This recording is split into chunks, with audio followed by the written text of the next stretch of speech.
Yo, guys, welcome back to the shout with Danny and Dan today. I'm so excited. We have a real life disco lizard on the show. Matt, thank you for coming on. Thanks for having me, guys. Really happy to be here. We're so happy you're here. We love the album. We're going to talk all about that, how it came about, why people should listen to it, which they should. But first, Dan's going to hit you with the quick fire questions. All right, cool. Yeah, I've got six of them. First thing that comes into your mind. What was the Sure. last song you listened to? It was the one of the new Get Down Services songs. The one I can't remember the name of it. I don't want to die or something like that. Cool. Nice, good shout. What is your dream venue to play in? Oh man, I think just for because it's the place that I went to first, it have to be Brixton, the O2 Oh, Academy Brixton. yeah, Oh, Yeah. great venue. If you could create a festival, what three artists or bands would headline? Oh, damn. These are good questions. Uh, I think Arctic Monkeys, Tame Impala, and I love the Strokes, man. Get me some Solid dude, lineup. so dude, that is like one of my dream festival lineups. Oh my God. I've only seen Tame Impala out of those three, but I'm seeing the wow, Strokes later this year. mate, they're all I'm a amazing. superstar. They're all amazing. Yeah, Okay. really, really good.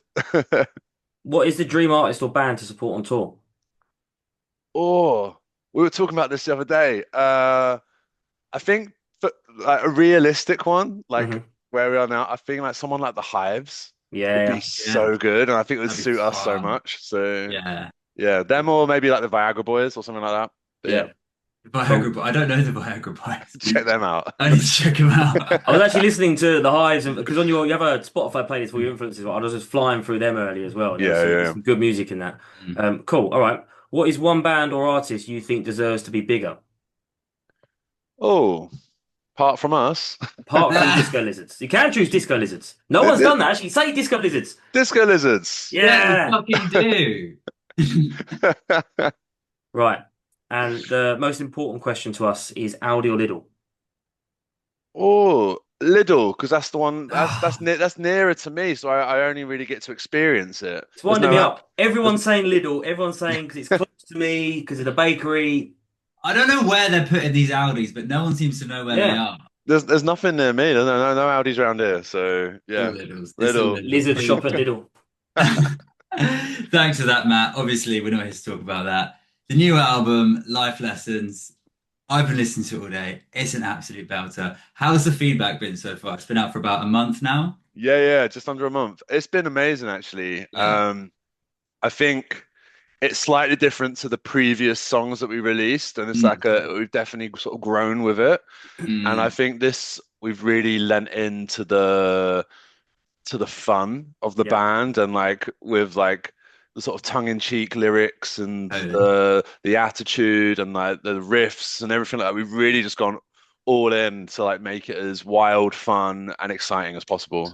So the feedback's been that, and I think especially like the people who've then come to see it live at the album launch and has been coming to gigs since then, it's like yeah, like even you take what from the album and go even further with it when you play Mm. live. So it's like Yeah, that's totally. great. Yeah. I can imagine. Like when I was listening to it, the first thing and what kept going through my mind is this would sound so good live. Yeah. Yeah. So what, and that kind of led me to thinking about how the album came about. Are these songs that you have been gigging and working on live for a while, or is this stuff that no one's heard of until 12th of June? Yeah, no, definitely. I think the process of writing this album was about 18 months from start to finish. And it all started with the song All Good. I wrote Mm, that track and I think we were demoing it, we were like writing and messing around and stuff. And then mm, I wrote All Good and I was like, damn, this I think this is the direction that we yeah, need to go in. It was like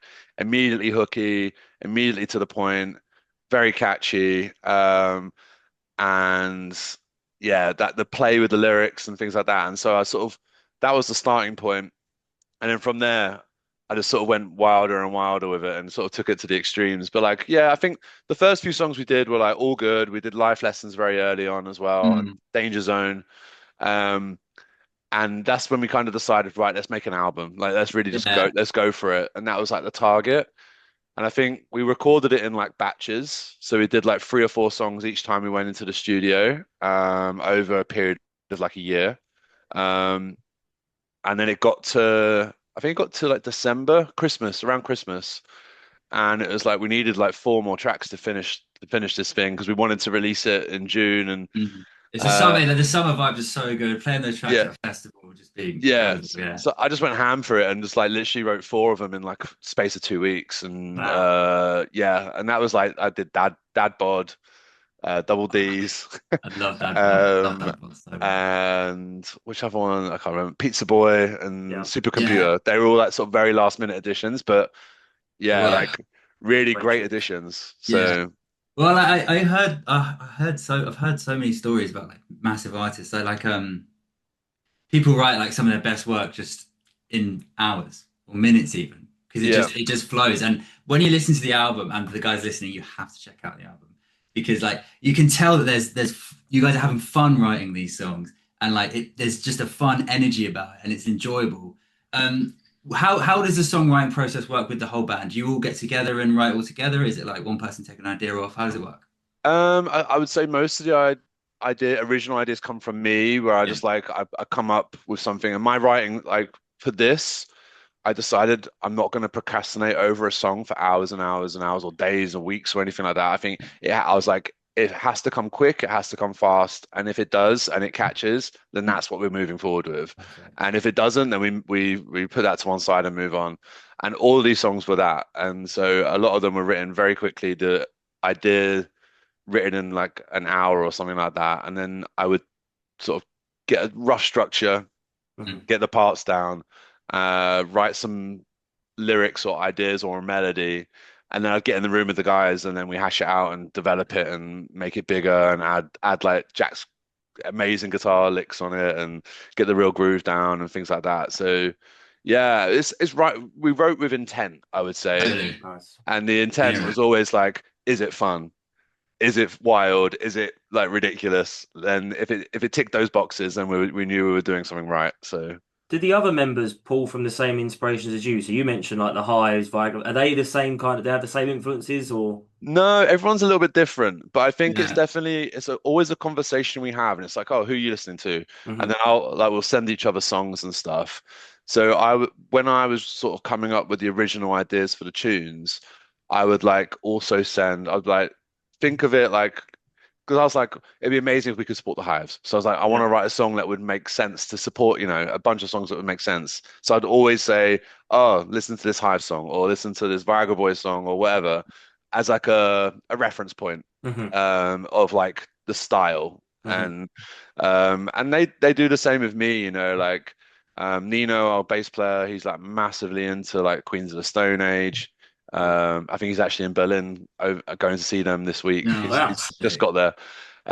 Jack is like big into like Guns N' Roses and like AC/DC. Hmm. And then Brandon, the drummer, he's more into sort of like the emo rock, like the old school sort of 90s stuff. And Yeah.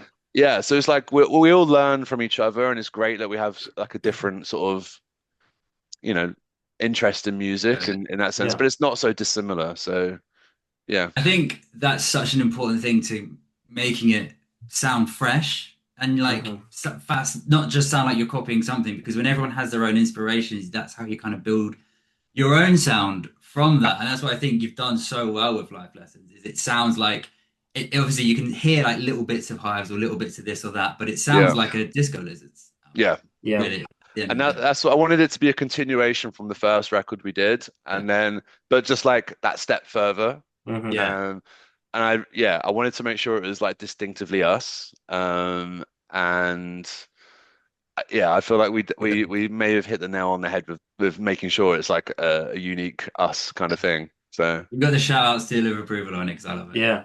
thank you so much, guys. I appreciate that. But one thing I do want to ask as well about kind of maybe includes the album, but just generally, you guys have such a clear like artistic like vision as to what you want people to kind of when you see like one of your album covers or hear your sound or even like the pictures of you guys playing live, you know it's Disco Lizard, you know that is how much conscious effort goes into keeping this brand like so solid, and how much of it is that is just you? Uh, very conscious effort, actually. Yeah. I think when I first started the band, um, before I'd even written a song, really, came the imagery. Yeah. Because I created the name. I was like, this is what I want to be. This is kind of what I want to sound like. And then I had my friend from in Amsterdam, Hugo. He I was like, this is what I want to do. Can you create something for me, like a visual identity? Hmm. And he did all the artwork for like the first album and stuff. And then we sort of like kept that tone, and then we like sort of fed it through into the artwork of the second album. And also, yeah, like the photos that we do, we work with a really amazing photographer called Bella. And we worked with a guy called Sid as well. And like we definitely consciously sort of say it has to intertwine, because we did definitely with the artwork for the second album, we were veering off and we were going to do something really rogue and not very Disco Lizards. Hmm. And thank God in the lot in like I think I had like a sleepless night and I was like, we can't do that.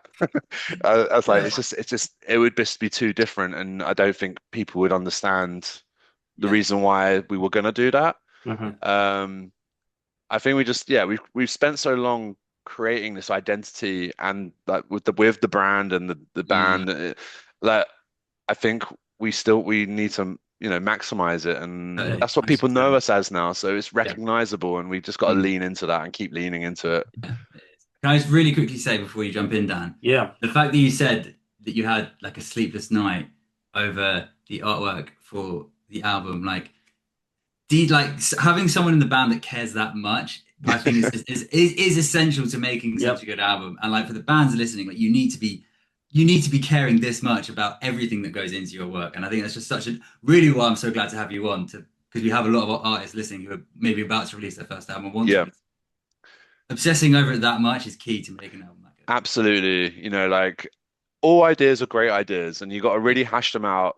I think we got to a point where we were a bit time constrained because we had to get the album sent off to the vinyl guys to get it printed and stuff. So it kind of like the art we were sort of settled on something and we were like we're gonna go bold and we're gonna do it. And then yeah, then I had a sleepless night and I like called the guys like, dudes, I don't think we should do this. Like, and they were like, yeah, I think we've been sort of all thinking. I think we all felt the same sort of thing, and it Right. was Yeah. like so it was like immediately back to the drawing board and we just like literally I think we spent like a week ideating what it should be and we'd had this sketch of the pinball machine from something previously and it was like oh maybe we should go back to that and like eke that out and like sort of develop that a bit further but yeah my recommendation to anyone listening the art is and the image is almost just as important these days as the music and Hmm. that may be annoying for some people and it is annoying so it's just a whole other thing you have to worry about and like consider but it definitely adds because some of the comments you get about the artwork and things like that, some people like gravitate to that first, Yeah. and so it Yeah. it, it draws in a whole different kind of person that may not listen to your kind of music, but they're drawn in by the art, and then that entices them to then listen to the music. So Well, especially if they're only going to really only really get found if you don't do a gig, it's social media, right? So if they're yeah, scrolling past your profile, that's going to jump out first. So yeah, yeah, I think that's good advice. yeah, I was going to ask before though. Dan mentioned it earlier about live gigs, and then you said it kind of is a level up from the album in terms of the fun and the craziness. yeah, What is a Disco Lizards gig like? Because you've got some dates coming up, and you're doing like a HMV tour, right, as well, like a live and yeah, local type thing. yeah, What's a exactly. Disco Lizards gig like? What's the room like? Uh, come for to definitely get moving, get Yep, Yeah. grooving. Yeah. Uh, we tend to wear some cool outfits and cool. we really lean into sort of the lizard stuff. Sometimes more than others, depends. But Yep. usually it's a hot and sweaty gig, we really go big with it and we really encourage like we engage with the audience loads because I think this album is screams that, and there's Hmm. there's It a lot of does. like rally cries and stuff within the songs and loads of space as well, where we've sort of perhaps put that in for engagement with the audience to get them Yeah. sort of involved in some of the tracks and things like that. So come expecting fun and smile, it's big smiles, and Big smiles. leave having probably made a new mate next to you because like it's all about camaraderie and like putting your arm around someone you never met and like meeting new people and having a good time. I love that, man. Look, as soon as, like I said at the start, as soon as I heard this record, I have to go see you live. Do you have some dates coming up that you could shout out? Yeah, we've got quite a few things coming up. So we've got at the end of July, the 25th, we've got Tramlines in Sheffield that Mhm. we just got Wicked. booked for that. That's cool. Then we're playing, if anyone in East London, we're doing a free show on the 26th in Victoria Park on the bandstand, which is Cool. like a Oh, really awesome. amazing opportunity. No way. And then we continue our HMV tour with we're doing HMV in Canterbury on the 1st Nice. of August, HMV Birmingham on the 8th of August, and then we've just booked in a big headline show at Paper Dress Vintage on the 18th of September with Wicked. Ruby Doomsday and Merman supporting. So that's going to be a wild one. Shout out. Ruby, Yeah. what was the name of the band? Sorry. Ruby Doomsday. Ruby Great, Doomsday. great name, Great great name. name. Great And, name. This is, who and else is it? Merman, And Merman. Man. That's who, three insanely good band names on probably an insanely good lineup. yeah, We'll put tickets out when you Yeah. yeah. Tickets yeah. go on sale real soon, so keep an eye out. Awesome. Keep an eye out for that. Yeah, Dude, yeah. thank you. You're amazing. We just have a couple more questions for you, if that's okay. Amazing. Yeah, we've got a shout out playlist. So everyone who's come on, every artist and band has put one of their songs from the back catalogue into this playlist so people can find you, discover you. I'm assuming it's going to be from the new album. So what Oh yeah. song would you like to put in our playlist? Oh wow. I'm gonna go with the one that started it off. It's still my favorite. I still every time I play it live, I get really excited to play it. It's gonna be all good. All good. Cool. All It's good. going. Awesome. Awesome. And my final question for you, Matt. Can you please shout out one band or artist to come on our show? I'm gonna shout. Oh, it's hard. That's real hard. I got To so end many it. great pals and bands. But I'm gonna shout out someone. I'm gonna shout out one of the support bands from that we're doing the gig in September Yeah. with, just because he's working real hard at the moment. He's writing an album at the moment, so he's going through all of the stuff that we were going through, and me and him have been chatting, and I've been Yeah. giving him some advice, and he's been talking to me because he's really good with social media. So I'm gonna shout out Merman, Merman. and you need to get Dave from Merman on Dave Dave from from social media. Merman. Man. But Yeah, it yeah, sounds like he's got massive help being mates with you if he's about to release an album because Life Lessons is such a good album for the guys listening. You can stream it anywhere, right? yeah. Stream it And everywhere. you have to go to a gig and buy vinyl from them because they're working really hard and it's an amazing album. Dude, thank you so much for coming on the show. No, I really appreciate having me. Thank you so much. Thank you. And thank you for watching this episode of The Shout Out with Danny and Dan. Disco Lizards have just released a new album. It's called Live Lessons. Stream it everywhere and follow them on Instagram for tour dates. And subscribe to us and hit the bell because we have 2 episodes a week now. Peace. Au revoir.